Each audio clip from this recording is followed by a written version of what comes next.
Hi, you guys. Hey, friends. Hey, friends. Welcome back.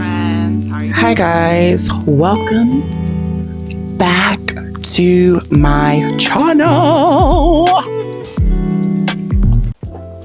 Hi, you guys. Welcome back to my channel. My name is Shanice, and this is Obedience in Prayer, where we talk everything life and God. How are you guys doing today? I hope you guys have been having a great week. Welcome back to the channel, to the returning subscribers. Thank you so much for everyone who has been visiting my channel, and thank you so much for liking the videos. I hope you guys again have been having a great week. And today I just want to jump right into this topic because I feel like everyone could benefit from this topic, including myself.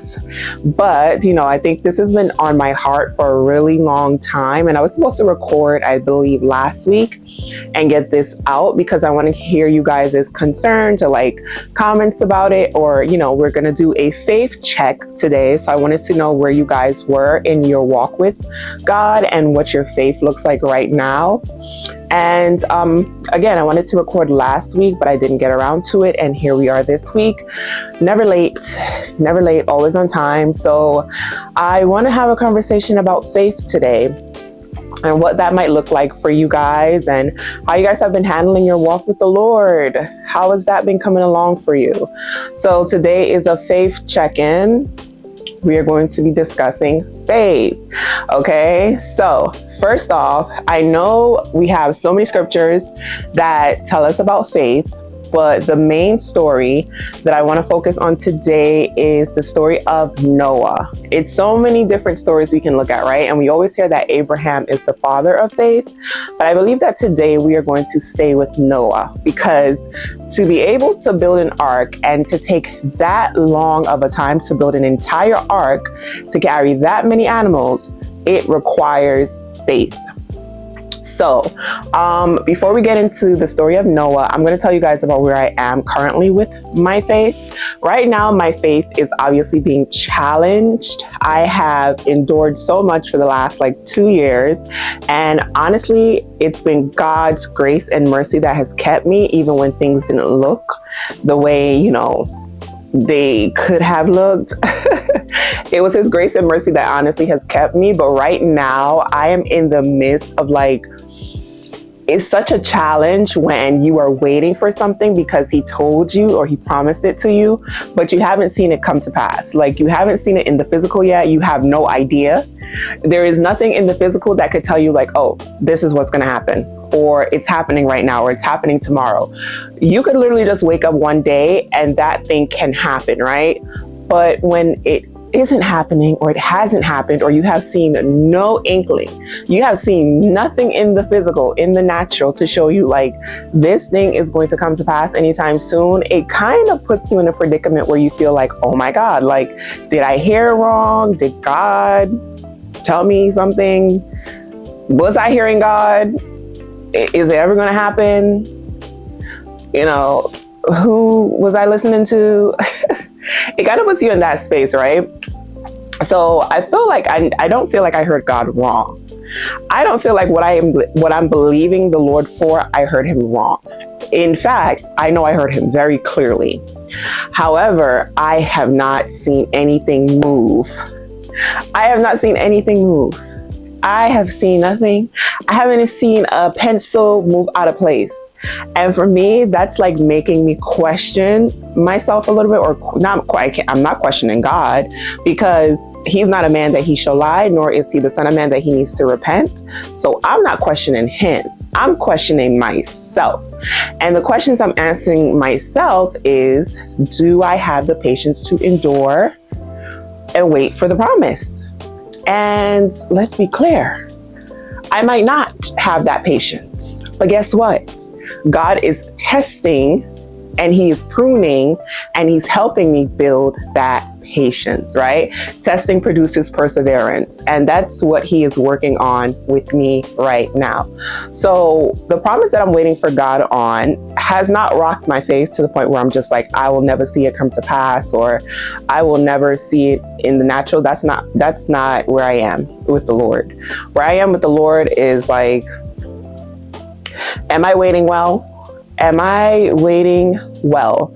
That's where I am with the Lord. Like, am I doing what you need me to do well? Am I enduring well? And that's where I have been with the Lord.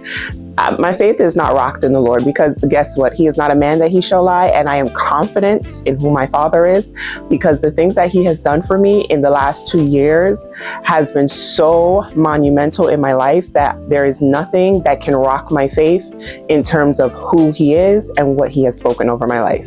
So right now, my issue is with me. And this is where the faith check comes in, right? How am I waiting? And where's my faith? You know, how does my faith look? We need to do a faith check. So again, we're going to focus on the story of Noah, and we are going to be reading from Genesis, right? We're going to stay in Genesis. This is where Noah is. And from Genesis 6-9, I'm not going to read the full thing. I know I usually like to, but we are going to just give a summary of Noah, because it's a lot in the story. And so when you see Noah was 500 years old when he had his sons, Shem, Japheth, and I think it was Ham, the last one. 500 years old, right? The ark was built in between 500 and 600 years old. And imagine a man is 500 years old. He gets a word from the Lord that is like, I'm going to destroy the entire earth. I'm going to wash everything away except for you and your family. And you are to build this ark. So imagine at 500 years old, you get this instruction. You get this promise that your family is going to be the only family saved, along with all these animals. And you have to now build this ark. When it comes to believing the Lord, it requires us to do things or to act on things that we have no idea when we're going to see it. Not if, but when we are going to see it. Walking with the Lord requires us to do things with zero evidence. Zero evidence. Like, we don't know what the outcome is going to be. We don't know the when. We don't know the how. We don't know the where. We don't know the why. We know nothing. But we just have to act on the instruction that is given. And that caused for Noah to have crazy faith, because if you hear a word like, I'm going to destroy everything, just you and your family and these animals are going to survive, you have to build this ark with so many people coming up against you. You start building this ark.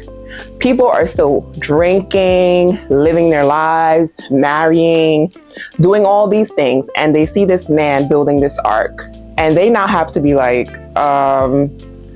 so what are you building this ark for? What's happening here? You know, and the man is like, I'm building this ark. Like, I'm doing what the Lord told me. And they're looking at him like he's delusional.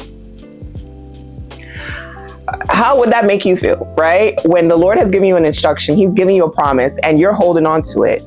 And someone might look at you and be like, oh, well, you're crazy. The Lord never said that. The Lord, you know, they gonna come and they gonna have questions for you. You might look a little crazy, but how do you move forward with doing what the Lord has told you to do, or holding on to the promise, when people in your family, your friends, your neighbors, your whoever are telling you you might look a little crazy, right? Right? Again, walking with the Lord requires us to move without the evidence. So to the natural eye, it looks as if you are crazy. You are delusional. But to the Lord's eye, to the spiritual side of things, the Lord gave you an instruction and you were to move on that, right? How do you move through faith? The first step is by being obedient. Your first step of faith is showing the Lord your obedience. Noah acted with his obedience. Noah did not wait. He did not prolong it until he was 550, until he was 601. He said, the Lord gave me an instruction. I am going to be obedient, right? That is your first sign of your faith. Where is your faith right now? And how can you get to the place of obedience to show the Lord, even though I don't understand, even though I don't see it in the natural, I'm going to obey you? Where's your faith? This is the first question of my faith checks with you guys. Have you been obedient with the Lord? That'll show you you're being faithful, right? You're being obedient, even when people don't understand where you're coming from or what's going on. Are you being obedient, right? So now the second thing with having faith and believing the Lord for what he said is things taking time. And again, when Noah was building this ark, it did not take him a day. This did not happen overnight. This took years of Noah's life to build this ark and to be able to wait for the Lord to send the animals. And then when he got into the ark, he could not leave until the Lord told him it was time to leave. Then also, when God had already flooded the earth, he could not get out of the ark until the Lord told him it was time, right? He had to stay in the ark. Even though all the water started going down, they had to still wait for land to be found before they were able to leave the ark. So again, you having faith in the Lord, it's not going to happen tomorrow. It requires you to be consistent. It requires you to have sustained obedience, meaning that even though you do not see it in the natural right now, you are still going to hold on to that promise and you're going to continue to move forward with the Lord. It's not going to happen overnight. I want everyone to understand nothing that the Lord tells you will happen the next day. The Lord might be testing you. He might also be pruning you. He might be, changing your heart posture, because a lot of us, we know the Lord looks at the hearts, and those hearts need to be changed. And the Lord might be changing your heart. He might be equipping you to be able to sustain and hold what promise he's bringing to you, but it will not happen overnight. I think a lot of people get so caught up on the promise that they forget that the Lord is the one who gave the promise. Having faith in the Lord, stop looking at his hand and look at him. Stop looking at what the Lord can do for you and look at who he is. What is the Lord saying? If the Lord gave it to you, then he's not going to lie. He's not a man that he shall lie. So having faith in the Lord means that you will have to be obedient for a long time. It's not going to happen overnight. Okay? It's not going to happen overnight. That's number 2. You cannot walk with the Lord and then expect that things are going to happen right away. It's going to take you some time. Having faith doesn't mean when the Lord gives you an instruction and you're just obedient, that everything is going to change right away. No. Having faith is saying, Lord, I don't understand, I don't know, but I'm going to hold on to what you said and just keep moving forward. Even though the natural doesn't look like it, eventually it will. And then you're going to continue to move forward. That's what having faith is. Even when the promise takes longer, so what? Keep waiting, keep showing up, and keep obeying the Lord, and just do what he's asked you to do, because you don't know what's on the other side of your wait. You don't know what's on the other side of your faith. And he said the faith of a mustard seed. Imagine how small. The mustard seed is the smallest seed in the world.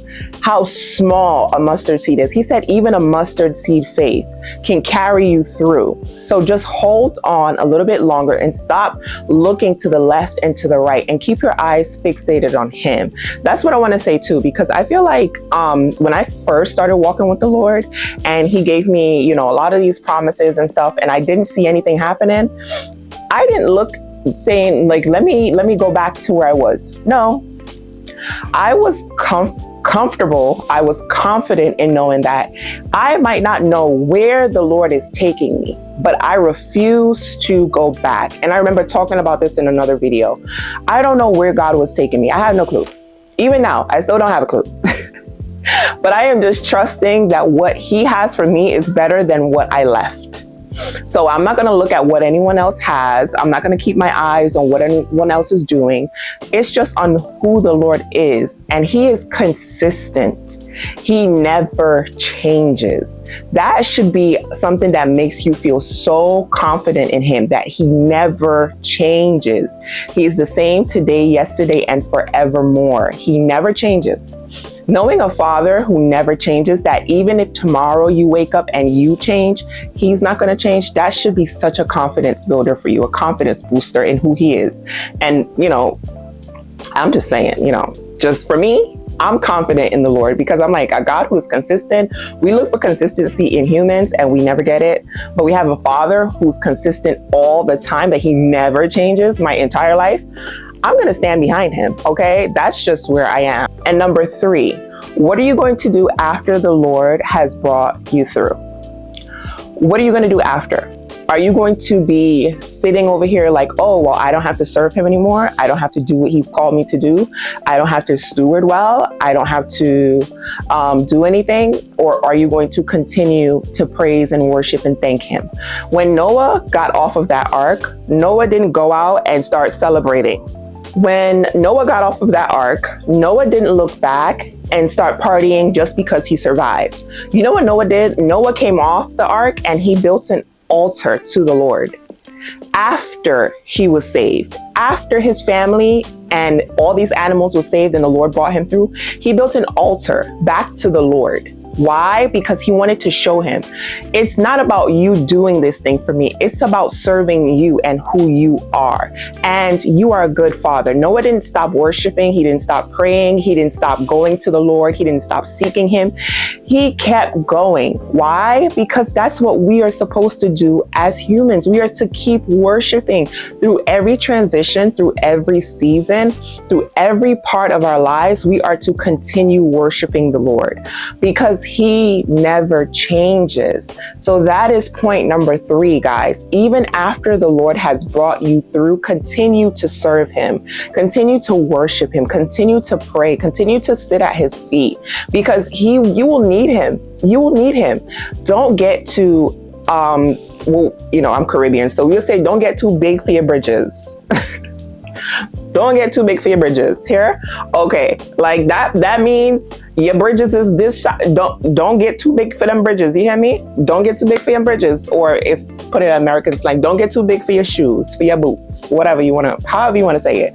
Don't get too big thinking that you're above the Lord and you're the one who brought yourself through. No, you did not. The Lord brought you through. And that is, again, the 3rd point for our faith checks. Check your faith. Check your faith posture and check where you are with the Lord. Has the Lord recently brought you through something and you stopped serving and worshiping him the same? Where are you? This is where you have to really check yourself. Check what's going on and check how you've been showing up for your relationship with the Lord. So I really want you guys to understand that faith is it's the currency of heaven. You need faith. You need faith for the Lord to act in your life. You need faith to continuously, serve the Lord and get your blessings on the earth. He said the faith the size of a mustard seed, and that is very small. You need faith. Faith is a currency used in heaven. You need faith. Don't stop having faith. Even when it doesn't look like it, even when it doesn't sound like it, even when you see nothing in the natural, continue to move forward with the Lord because he needs you to have faith. He needs you to have faith, okay? And just stay at his feet. Stay positioned at his feet. Stay with him, He will never leave you or forsake you. And it literally says that in the Bible. And he is a consistent father that does not change. Stay at his feet. Stay at his feet. Even if it don't look like what you think it should look like, it doesn't matter. Stay at his feet. Okay, we need him. We need him. That is just a fact. We need the Lord. If I could tell you how many times when the Lord gave me a dream about my daughter in 2022, that I was going to have a kid, I came out of that dream and I said, okay, I just kept moving on with my life, right? If he had told me who the father was going to be, the answer was going to be no. No. Expeditiously no, right? But I'm glad he did not. And my daughter is the biggest blessing I have ever received in my life. And I am so thankful for her, because she's the biggest gift I've ever gotten. And I am so thankful that he did not.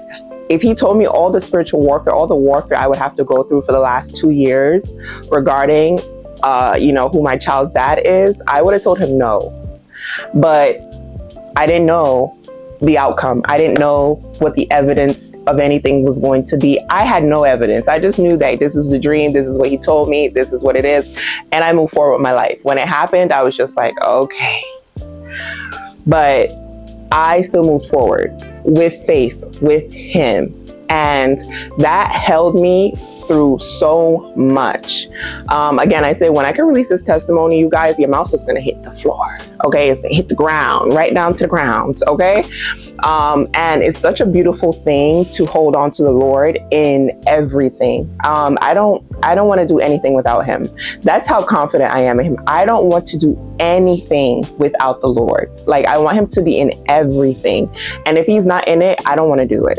That's how confident I am in him. And that's how much faith I have in the Lord, that if he spoke a thing, that I know it will surely come to pass. It doesn't matter if it's this year, next year, the year after. I know that if he spoke it, it will surely come to pass, because it literally says in the Bible, his word does not return to him void. It never returns to him void. So if he spoke it, it will surely come to pass. And I want you guys to hold on to that too.